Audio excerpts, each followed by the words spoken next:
Hey everyone, and welcome back to the channel.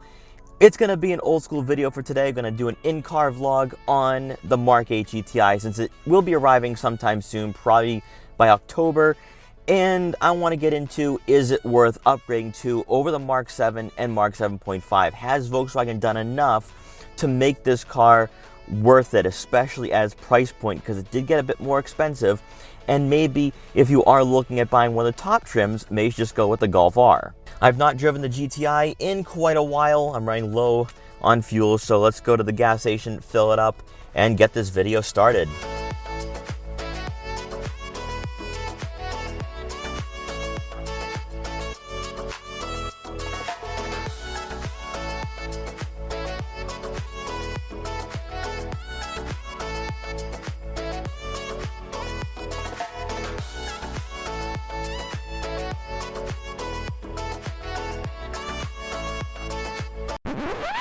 $41.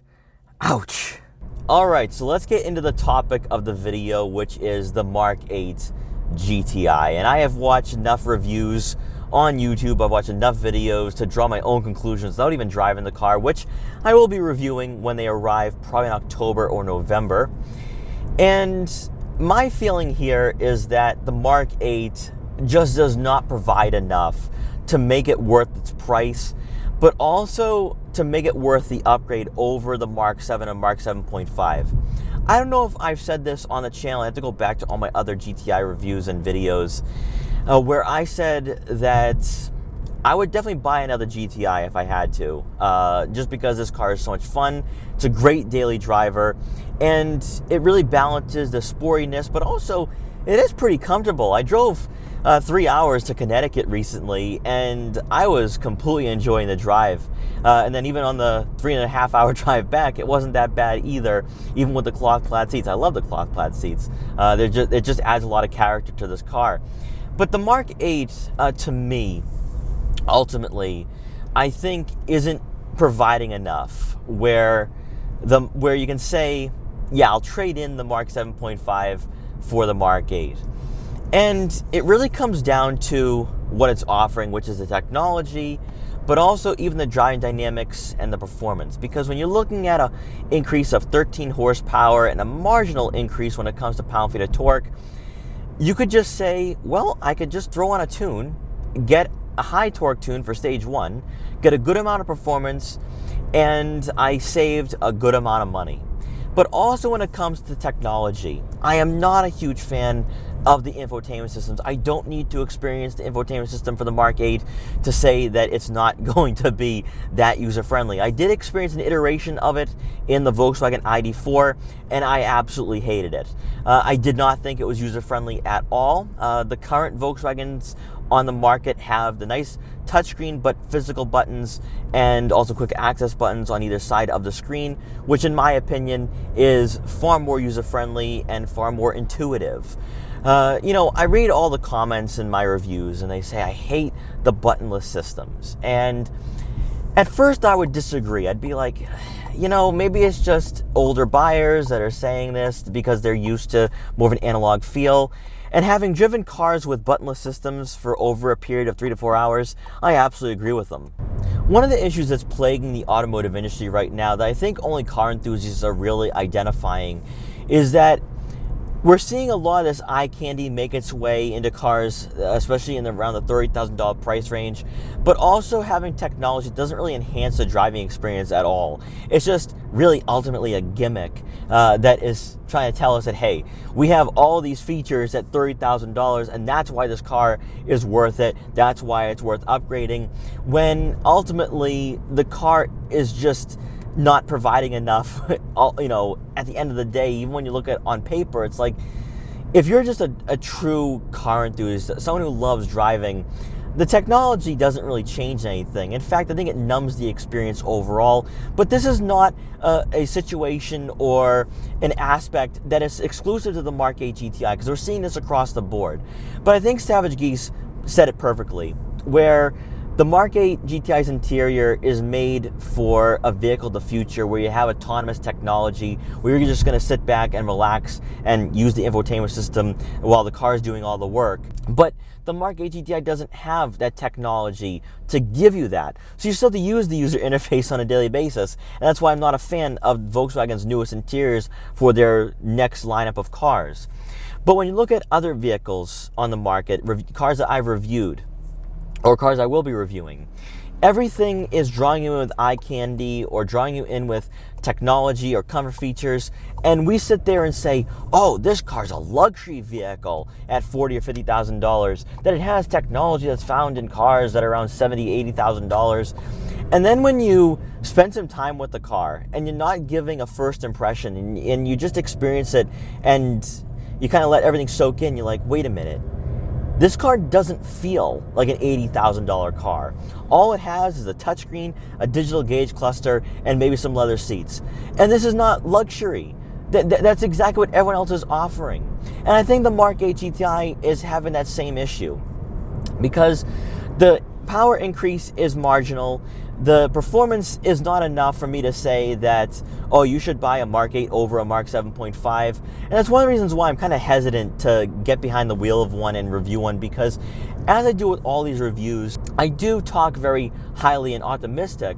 But as a Mark 7.5 GTI owner, I don't know if I can honestly sit there and say that it's worth paying extra for. When you look at the technology, maybe you are a tech geek like myself, where you do like having a full digital gauge cluster, but take a minute and step back for a moment and look at what the Mark 8 GTI is offering and look at what the Mark 7 and Mark 7.5 have. And is the price worth it? Is it worth paying $35,000 for an SE when you could spend probably $25,000, $30,000 for a new Mark 7.5, and you're getting a car that you can just throw on a tune, you can throw on some lowering springs or coilovers and a rear sway bar, and now you have a car that's really fun to drive, but also still has that analog feel as well. And that's why I just don't know if the Mark 8 GTI is worth the upgrade. Then when you look at the Golf R, the Mark 8 Golf R, you're looking to spend around $45,000 for a base, and now I think the pricing and the performance is justified. Because when you're looking at spending around $45,000, that's similar to what you would have paid for a Ford Focus RS. And you're like, all right, so other hatchbacks with this performance have a similar price tag. However, if there are some additional packages and features, you're spending close to $50,000. And that's where I have an issue. That's where I think the Golf R is just not going to cut it even in the Mark 8. I think a lot of Mark 7 and 7.5 owners will agree with me on this, whether you own a GTI or Golf R, is that this generation is perfect. Volkswagen designed and engineered a generation that really, I think we're going to look back on and say was the ultimate GTI. Even though I think a lot of people will go back to the first generations and say that that was a true GTI, and they love that. It's a cult following. Because when you look at the Mark 6, there's a lot of people who don't like the Mark 6. It never really caught on. I mean, there are some followers to it. There's people who love the car, but it just does not seem like there's as much enthusiasm as there is with the Mark 7 and 7.5. Also, when you look at how long this generation has gone for, you're looking at 7 to 8 years. I mean, you know, people just couldn't get enough of it. And then when you look at the Mark 5, I'm a big fan of the Mark 5. I like the way it looks, but I think when you look at the power increase over time, the Mark 7 has definitely really stood out throughout the generations.